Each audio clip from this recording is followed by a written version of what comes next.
Dans cet exercice, on va faire une balise GPS dans Illustrator, ce qui revient un petit peu à faire une icône. Alors, je vais désactiver ce calque et repartir de zéro. On est sur un format de 20 cm par 20, et si je fais un clic droit, je vais afficher une grille. Cette grille va me servir de guide pour tracer mes formes, et je pourrai la désactiver à la fin. Elle n'apparaîtra pas sur le résultat final. Si jamais j'ai besoin de changer les paramètres de la grille, je vais dans le menu Préférences du logiciel, Repérer grille, et changer les valeurs des pas et des subdivisions par exemple.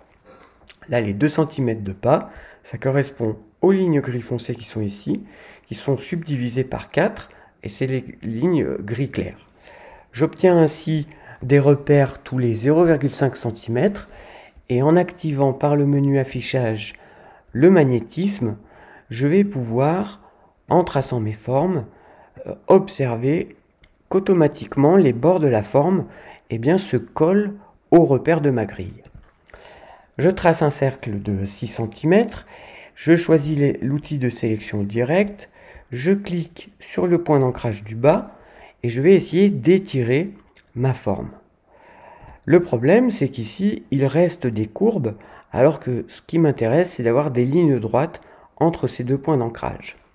J'annule, parce qu'il faut que je fasse une petite opération qui va être d'effacer ou d'enlever les points d'ancrage qui normalement servent à modifier les courbes.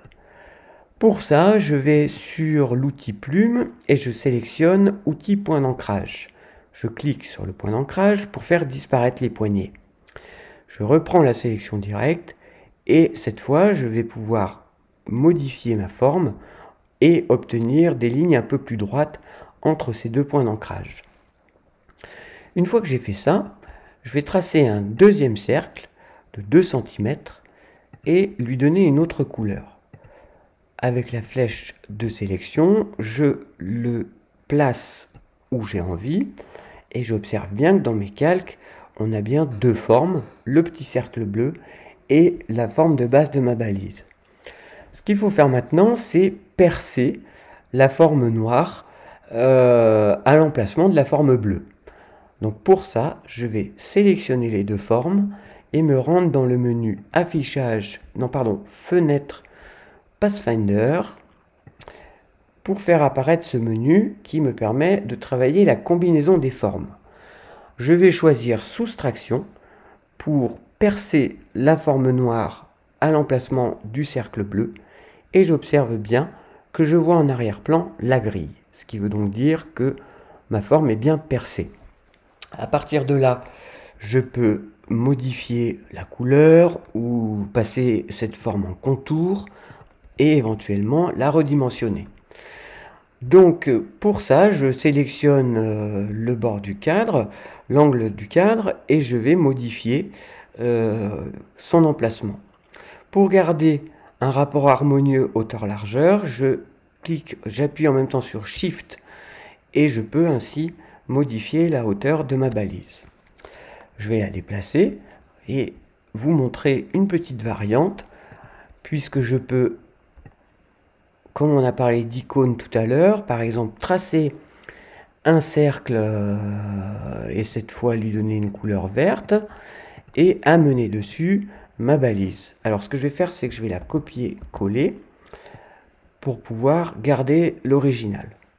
Je la place sur le cercle, mais le magnétisme me gêne puisque vous voyez qu'elle ne tombe pas au centre. Je vais donc désactiver le magnétisme, sélectionner les deux formes. J'ai plus besoin de la grille maintenant, je vais la désactiver aussi. Sélectionner les deux formes, me rendre dans le menu Alignement, sélectionner l'alignement vertical au centre et l'alignement horizontal au centre. Voilà. Donc cette fois, je suis sûr que mes deux formes sont bien alignées au centre.